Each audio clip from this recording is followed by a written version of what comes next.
the very best was the General Evgeny Petrovich Maslin. He was head of what's called the 12th GUMO, G-U-M-O, but it means the 12th Main Directorate. And it was General Maslin's responsibility to, it was equivalent to mine in the sense that he had to assure the Kremlin that all the weapons that were not on alert were in fact safe, secure, and reliable. So that we had equal responsibilities, and as it turned out, equal enjoyments. Maslin is a Weltfolk, painting, music, and certainly management. He ran a tight ship. And the people he hired under him, as far as I could tell, were excessively good, exceedingly good managers and military officers, I presume. So that it was thanks to a few people like Maslin that we were able to get things done. So we were dealing with equals, even though I had all the money and they had all the goods, the missiles. So it wasn't a partnership in that sense, but we made it work. And thanks to people like General Maslin, we did make it work. And there were others, even in the bureaucracy, the Russian bureaucracy. So that I was dealing with equals. The criticism that the Russian military is undergoing right now shouldn't be compared to the officer corps in the Strategic Rocket Forces or the 12th Main Directorate. I have every reason to think that those officers are as skillful as General Maslin, but he was the very best. Tell me a little bit more about Maslin. What kind of figure did he cut? What was his what did he look like? How did he approach himself or handle himself in a room? He had very blue eyes, very Slavic build. He must be 50 pounds heavier than I am, almost my height, a ready laugh and an easy smile. So easy to deal with, even through an interpreter. In fact, Roger, I have this awful feeling that he couldn't understand what I was saying, and I couldn't understand what he was saying, and yet it was witty, to the point, fast. That's Nahanov, who's maybe, for all we knew, she was supplying all the wit and verve and laughter. So in that sense, it was always a pleasure to meet with him. And we corresponded until his death, January of last year. But if all the Russian military were like Maslin, I don't think we'd have Putins today in charge, but I don't know, of course. But that was the caliber of man he was. What were the interactions you had? I mean, I think you did a great job describing his character. What kind of interactions did you have together? When you went to Russia, was he the person that you met and then toured sites with? Yes. We worked the business end very hard. But Maslin realized that I was a Russophile. And so he wanted to make sure that if I liked Russian culture, that I really saw it. So in St. Petersburg, I saw the Mariinsky ballet, which is pure Russian. Chevaliers that could leap 10 feet into the air, as far as I could tell. Ballerinas on point. Beautiful music. We also went to the Bolshoi, and there we listened to music.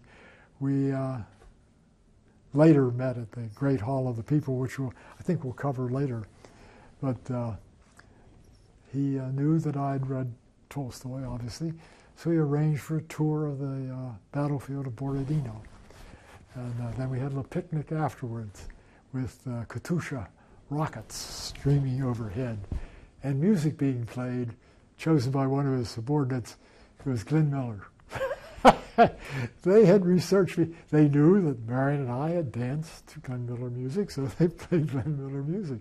But he just made a point of just ensuring that I got every chance I could to see the Russian culture that I knew only from books and recordings, movies maybe. So he did his very best.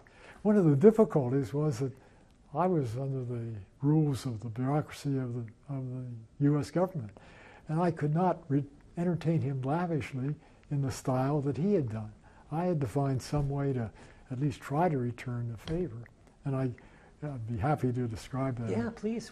And there was a private showing that night at the Smithsonian of a new painting by Arshil Gorky, an Armenian expatriate who had a very troubled life, but his painting that he was being portrayed was the, 10 by 20 feet. Enormous. And the donors, many of the donors to the Smithsonian, were invited to a private showing of his presentation.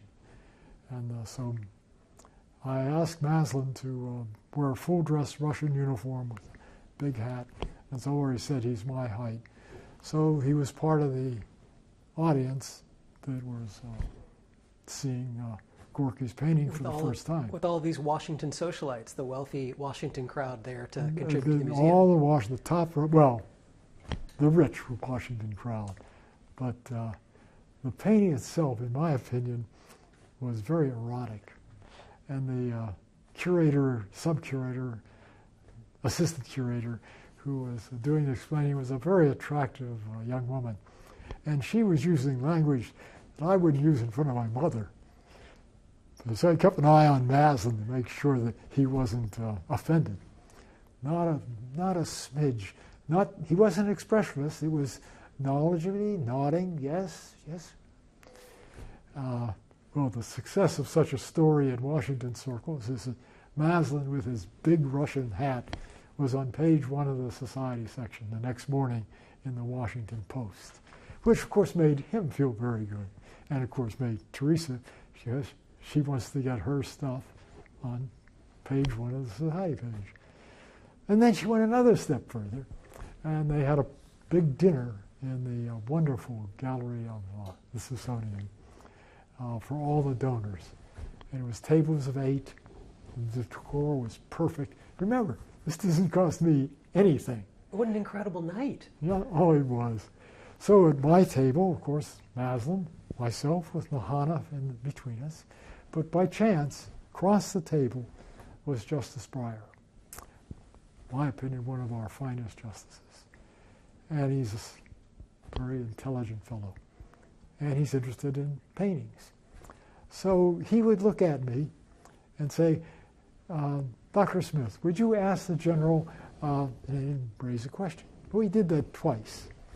I finally said, Mr. Justice, just ask the general, Ms. Nahanov will take care of everything else. So they got engaged in a wonderful conversation. I can understand what Breyer was saying, and they were good, subtle questions, and subtle stories on his part. So finally, Breyer leaned in the table and he said, General, would you like to meet me in chambers tomorrow? And to be fair, Irene knew how to translate that, but it's not something that comes out because chambers sounds like prison if you choose the wrong word. Or even especially in the context of this erotic Gorky painting that was on display. So before Nahanov even spoke, I said, yes, we'll be there. Let's take a chance, but not much. Next morning, we showed up at the Department of Justice, and Breyer had tea, coffee, crumpets on silver trays in his private chambers, and the conversation continued. Wonderful photograph of the 4 of us, because of course Nahanov was there. And unfortunately for me, I had meetings in the Pentagon, so I was there for about an hour, but I had to leave. So I made my excuses, and as I was leaving, the justice said, General, would you like a tour of the court? And Maslin said, da.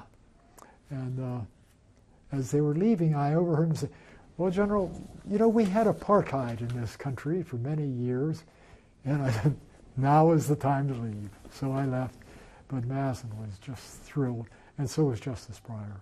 So it was, so I called Teresa, of course, afterwards and said, Teresa, you did your bit. If I could get you a medal, I'd get you a medal. But that set the stage General LaJoy was convinced that it was that evening that convinced Maslin that yes, he really could trust these Americans, particularly this guy Harold Smith.